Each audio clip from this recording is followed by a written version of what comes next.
The Unfiltered Human on the Fringe episode 41 Pleasure and Pain. The body at its limits. Welcome back to the Unfiltered Human on the Fringe, the space where we step into the edges most people avoid and explore the hidden architecture of our inner lives. We're beginning a new arc, edge states, thresholds, extremes, and the human limit. This series looks at what happens when we reach our borders, the places where intensity, fragility, and possibility collide. These edge states are not just crises or curiosities, they are invitations to see how far the human spirit and body can bend, and what truths emerge when we do.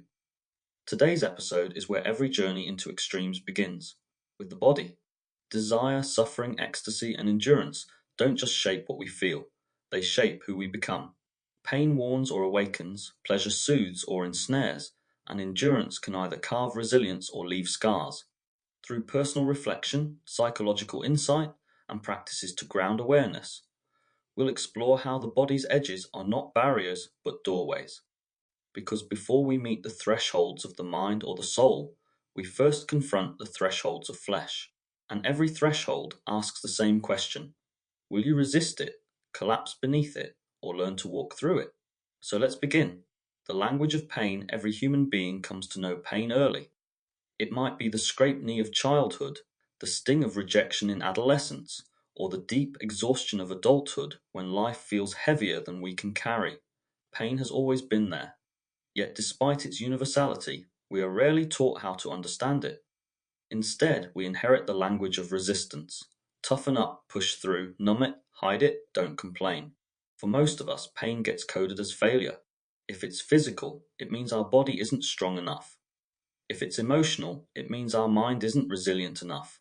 And in both cases, the underlying message is that we should silence it, medicate it, suppress it, outrun it. But what if pain was never meant to be a wall we smash against? What if it was meant to be a signal? Think about how often we ignore the body until it forces us to listen. A dull ache becomes an injury. A low hum of stress becomes burnout. The loneliness we push down eventually surfaces as anxiety or even illness. These moments don't arrive out of nowhere. They accumulate when signals are missed. This part of the episode is about reframing pain, not as punishment or weakness, but as language. Pain is not just the body complaining, it's the body communicating. If we can learn to listen earlier, to hear the whispers before they become screams, we might discover that pain is less of an enemy and more of an ally. Themes and attributes. Pain as language. Pain is not just discomfort, it's information. When we approach it as a form of communication, we begin to see it as directional rather than destructive. Signals versus stories. The raw sensation of pain is one thing, but the meaning we attach to it changes everything. The same ache after exercise can feel like pride, while the same ache from injury feels like defeat.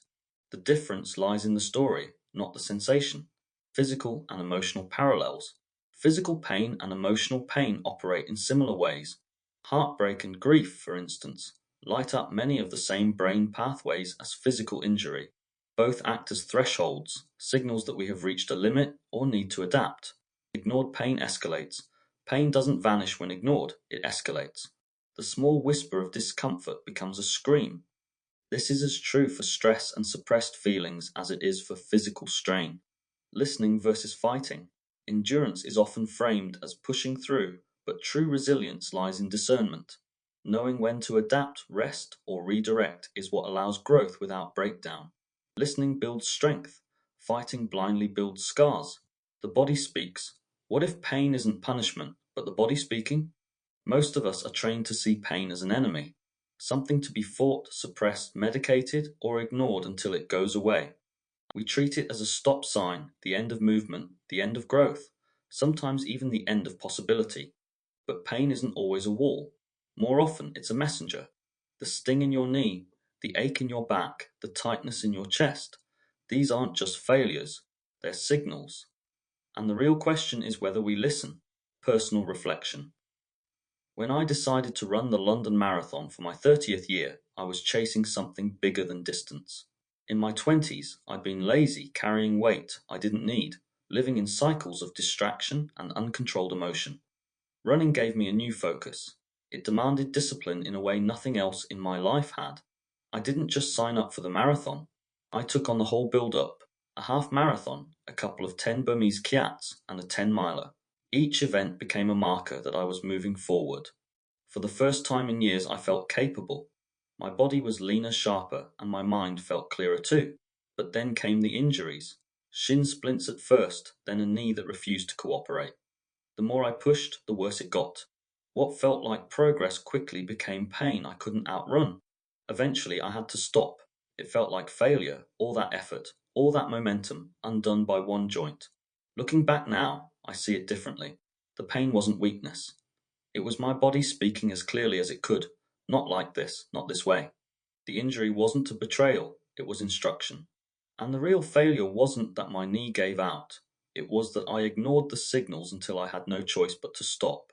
Psychological insight. The science of pain backs this up. In the 1960s, Melzack and Wall developed the gate control theory of pain, showing that pain isn't just a direct signal from the body to the brain. It's modulated by gates, attention, emotion, and context. That's why the same ache after a long run can feel like pride, but the same ache sitting at home can feel like injury. During my marathon training, I was locked on the finish line. My attention was narrowed, the gates were wide open, and every signal of pain became something to override. In my mind, endurance was about ignoring, not listening, but the theory suggests otherwise. If I had shifted my attention, reframed the context, I might have realized the pain wasn't telling me to quit, it was telling me to adapt. Pain is often misunderstood because we expect it to be purely negative. But in truth, it's information. It's the body saying, pay attention here. Sometimes that attention leads to rest, sometimes to changing form, sometimes to seeking help. But when we ignore it, the signals grow louder until they break us. And this doesn't just apply to physical pain. Emotional pain works the same way. The ache of heartbreak, the tightness of anxiety, the flatness of depression, all of these are signals. Not necessarily walls to crash against, but thresholds asking us to notice what needs changing. The challenge is that pain rarely whispers, it shouts. And because of that, it's easy to confuse the volume with hostility, to see the signal as punishment rather than communication. The real work is relearning how to listen before it has to scream. Embodiment practice. Here's a practice for this week. Set aside 10 minutes. Sit or lie down somewhere quiet. Scan your body slowly from head to toe. Notice what you feel: pressure, heat, tightness, tingling. Don't label it as good or bad, just name it: ache, pull, buzz, pressure. On a scale of 1 to 10, rate the intensity of each sensation. Then ask one question: what does this part of me need? Sometimes the answer will be rest, movement, or sometimes nothing at all. This practice is about translating the body's signals before they escalate. It's about tuning into the language of pain when it's still a whisper. Seed to plant. The seed for this section is: notice one moment where you'd usually push through pain, physical or emotional, and instead pause. Ask, what if this isn't a weakness but information? If you can plant that seed, you begin to see limits not as walls, but as doorways. And the more fluent you become in the body's language, the less likely you are to confuse punishment for instruction. If pain is not a wall but a doorway, then endurance is the act of stepping through. But the way we carry strain matters. It can build us or break us. That's where we turn next. Chosen edges, building resilience through attention. If pain is the body's language for limits, then pleasure is its language for possibility. Pleasure is what draws us forward. The taste of sweetness, the warmth of touch, the thrill of discovery. It's what keeps us alive, not just biologically, but emotionally. Without pleasure, life flattens into grey. But pleasure is not simple. It has edges, and those edges can cut both ways. The very things that soothe us can, over time, start to numb us. The very highs that lift us can leave us lower than before. One drink that softens the body can become 5 drinks that silence the mind. A kiss that feels expansive can morph into obsession. Even the rush of achievement can carry its own shadow. The come down, the emptiness, the restless urge for more. This is the double-edged pleasure. On one side, it's nourishment, connection, and vitality. On the other hand, it's craving, dependency, and collapse. The nervous system is always balancing itself. Every peak carries a valley. What feels like a doorway in one moment can leave us feeling hollow in the next. Our culture rarely teaches us this balance. We're told to enjoy yourself as though pleasure is infinite and cost-free. Or, on the opposite end, we're shamed into thinking pleasure is sinful, indulgent, or dangerous. The truth, as always, lies somewhere in the tension. In this part, we'll explore the fragile architecture of pleasure, how it builds us, how it breaks us, and how the rebound shapes who we become. Pleasure isn't the opposite of pain, it's its companion. And to understand one, we have to learn how to live honestly with the other. Themes and attributes pleasure as nourishment versus numbing. Pleasure can reconnect us to the body and others, but when used excessively, it becomes an escape, muting rather than enriching experience. Component processes. The nervous system is designed to rebound. Every high is followed by a low. Understanding this pattern reveals why chasing constant pleasure leaves us emptier over time. Addiction loops. From substances to screens, pleasure pursued without balance can rewire our reward systems, keeping us hooked on peaks that never fully satisfy. Consent and agency in pleasure. Just as with pain, the context of choice changes everything. Chosen pleasure within awareness can heal and expand us. Coerced or compulsive pleasure often leaves scars. Pleasure as teacher. The costs of pleasure can be as instructive as its joys. The crash after overindulgence is often the body's way of teaching balance, just as injury teaches restraint. Every high carries a shadow. We think of pleasure as the opposite of pain, a kind of relief from it. But pleasure isn't just joy, comfort, or thrill. It's also risky, because every high, no matter how intoxicating, comes with a cost. The body always recalibrates. And the real art isn't in avoiding pleasure or overindulging in it. It's in learning to notice when it feeds us and when it begins to consume us. Personal reflection. When I look back on my 20s, the edges I faced weren't just physical, they were emotional and mental. Some of them were handed to me, and some I eventually chose for myself. When I first left home at 19 to study at university, I lost focus quickly. I wasn't ready for the independence, the structure, or the demands of study. For a while, just surviving away from home felt like all I could manage. My ability to concentrate collapsed, and my confidence went with it. I ended up drifting, and without my degree, I carried the weight of failure. The years that followed were no easier. I spent long stretches in agency work, waiting by the phone for shifts, never knowing if I'd be employed the next week. One day I'd be working, the next I'd be waiting again. That kind of instability chips away at you. It left me questioning my value and my future. I felt like life was happening to me, not with me, and that sense of powerlessness was its kind of edge, one I hadn't chosen and one that drained me. But in my late 20s, something shifted. I began to make more deliberate choices about where I was heading. I put effort into getting in shape, losing weight, and listening to my body in ways I'd ignored before. More importantly, I decided to return to my studies and finally complete my degree. That choice was a turning point.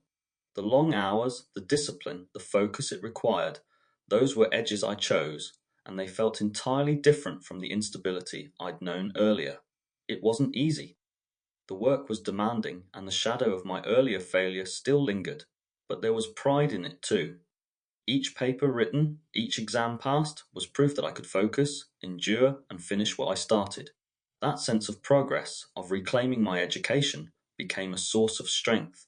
What I see now is the difference between imposed and chosen edges.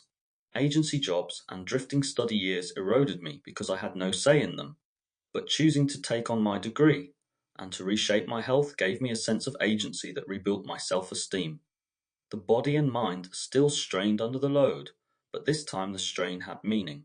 That's the quiet lesson I carry. When we choose our edges, they stop being prisons and start becoming paths. Psychological insight. When I look back, I can see how different life feels depending on whether the edge I meet is chosen or imposed. My marathon training gave me moments where the pain felt purposeful, like progress. But when my knee gave out, that pain was something else entirely, a demand I couldn't negotiate with. Neuroscience helps explain why these experiences are so different. One of the key ideas here is interoception, the ability to sense and interpret the body's internal signals. Neuroscientist A.D. Craig showed that people with stronger interoceptive awareness are better at regulating emotions and adapting to stress. In my 20s, I had almost none of this. I bulldozed past signals until they screamed at me. But when I began paying attention to hunger, tension, and fatigue, the whispers, I found I could intervene earlier. My mental health began to stabilize, not because the stress went away, but because I wasn't blindsided by it. Chosen discomfort is one of the simplest ways to strengthen interoception.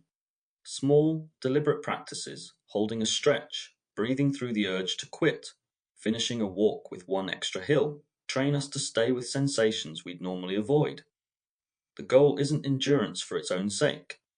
It's learning the body's language before the conversation becomes an argument. Contrast this with imposed pain. When life drops an injury, illness, or crisis on you, the nervous system often flips into survival mode. Trauma can even sever interoceptive awareness altogether, making the body feel like an adversary. I think about those mid-20s years, drifting between agency jobs, never knowing if I'd be working or waiting. Every day felt like survival. The stress wasn't chosen, and it wore me down. This is where stress inoculation comes in. Psychologist Donald Meichenbaum argued that controlled doses of stress prepare us for the real thing. Just as a vaccine uses a fragment of a virus to build immunity, chosen edges give us rehearsal space. If I've trained myself to breathe through discomfort in safe settings, I'm more prepared to face discomfort I didn't choose. The principle is simple. What we practice in safety becomes available under pressure. The insight here is that edges are unavoidable, but how we engage them is not. Chosen edges build the skill of presence, imposed edges test it. And the more we train, the more we can meet life's demands without collapsing. Insight prompts. Where in your life are you ignoring the whispers of your body? What chosen edges feel safe to practice now? How might building tolerance in small ways prepare you for the big ones you can't predict? Embodiment practice. The point isn't to test how much pain you can take. It's to practice awareness in small, deliberate ways, strengthening your interoception, building resilience, and turning whispers into guidance. Practice 1. Whisper scan set aside 5-10 minutes somewhere quiet. Scan your body slowly from head to toe. Instead of hunting for big sensations, notice the subtle ones. Warmth, tightness, buzzing, pulsing. Label them simply heat, pressure, tingle. Then ask, what does this part of me need? Movement, rest, or simply awareness? Practice 2. Stress inoculation microdose. Choose one safe edge this week. An extra set of stairs, one more breath in a stretch, pausing before eating when hungry. As you meet the edge, breathe steadily and rate the intensity. 1-10. Stop around 7-10, where the challenge is real but not overwhelming. Ask, can I stay with this without fleeing? Each micro practice builds trust. You learn that intensity doesn't have to mean danger. It can mean aliveness. Seed to plant this week. When you feel the pull toward a numbing habit, scrolling, snacking, or switching off, pause for 3 minutes first. Do a quick body check. Where is the tension? What's the whisper? What's the need? Then decide, does the habit still serve, or is there another way to respond? Every pause is a rehearsal. Every whisper you hear before it turns into a scream is a seed of resilience planted. Endurance shows us what wait feels like, but there's another layer: choice. Sometimes we step into difficulty, sometimes it arrives uninvited. How we meet those edges, chosen or imposed, changes everything. Endurance and meaning. When carrying becomes becoming endurance is a strange thing. On the surface, it looks like suffering, pushing through strain, carrying weight, holding on when everything in you wants to let go. But endurance is never just about the body. It's about the story wrapped around the effort. The same effort can feel like punishment or purpose depending on why we're there. A labourer carrying bricks all day for minimum wage might feel crushed by exhaustion. But a mountaineer carrying a heavy pack up the final stretch feels lifted by the meaning inside the strain. The muscles ache either way, but the experience changes when the weight belongs to something you've chosen or something that matters. This is why endurance is less about pain tolerance and more about meaning making. The body can carry far more than we think, but only when the heart believes the carrying matters. Themes and attributes meaning as multiplier. Strain tied to purpose transforms how we experience it. A marathon run for charity feels different from the same distance run on a treadmill for no reason. The double-edged sword of endurance. It can build resilience and identity, but it can also mask avoidance if we're carrying to prove something rather than to live something. Embodied narrative. Endurance tells a story about who we are becoming. Every repetition, mile, or challenge embeds itself as evidence of identity. Break versus build. The same effort can either break us down or build us up, depending on balance, context, and recovery. Personal reflection. When I trained for the marathon, endurance became my teacher.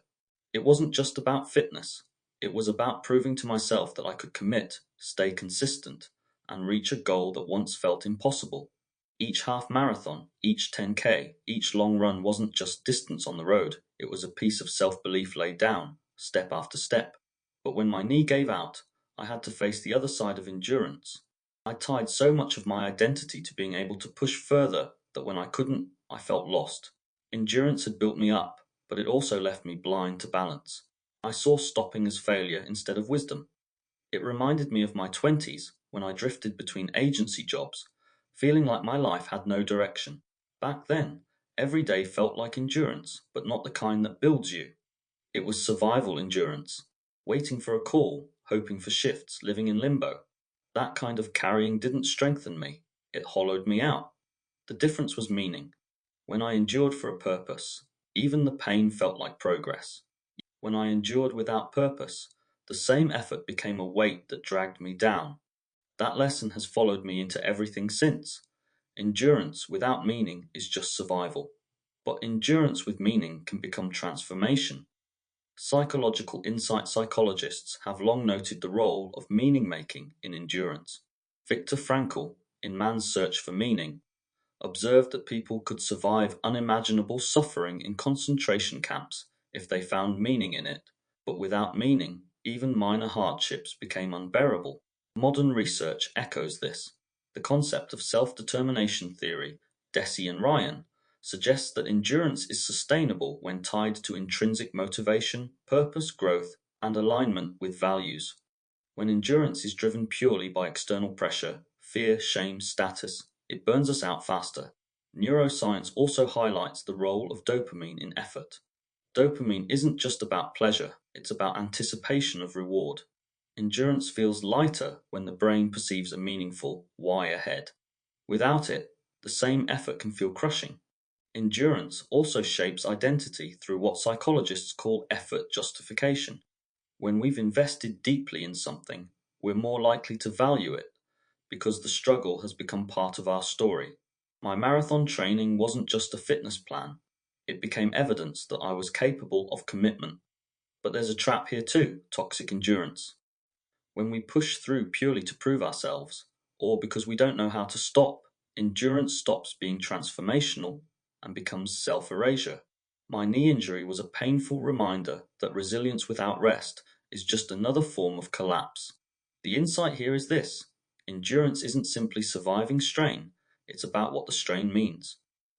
And meaning is what determines whether we're being broken down or being built. Insight prompts. Where in your life are you enduring with meaning, and where are you just surviving? What weights do you carry that feel purposeful? Which ones feel empty? How do you know when endurance is building you and when it's hollowing you out? Embodiment practice 1. Purposeful weight pick a simple physical act this week, carrying groceries, walking upstairs, or doing housework. As you do it, pause and reframe. What does this effort mean? Who or what is it serving? Notice how the same physical act feels lighter when tied to meaning, heavier when it feels empty. Practice 2. Stop line awareness. Choose one activity where you usually push yourself: workout, task, project. Set a soft stop line, a point where you'll check in and ask, am I carrying this for a purpose or just to prove I can? If the purpose feels thin, practice letting go. Endurance without meaning doesn't need to be forced. Seed to plant this week. Choose one place where you're carrying weight without meaning. It could be a task, a commitment, or a routine. Ask yourself, why am I enduring this? If you can find a purpose, name it and carry it with awareness. If you can't, permit yourself to put it down. Because endurance without meaning is survival, but endurance with meaning is becoming. Listening to the body's signals isn't only about strain. Pleasure has its thresholds, its rebounds. The same intensity that expands us can, if unchecked, consume us. So how do we find balance in the pursuit of what feels good, pleasure and the rebound? The cost of the high if pain teaches us to listen, pleasure tempts us to forget. It can feel like the pure opposite of suffering, the soft landing after the climb, the sweet reward, the relief that dissolves effort. But the nervous system doesn't work in clean opposites. Every high leaves a trace and every peak carries a shadow. We live in a culture that tells us pleasure is the ultimate goal. More food, more sex, more entertainment, more stimulation. But too much pleasure, chased without awareness, doesn't liberate us, it dulls us. What was once satisfying turns into dependency. The glass of wine that relaxed you becomes the bottle you need just to feel normal. The scroll that entertained you becomes the feed you can't stop refreshing.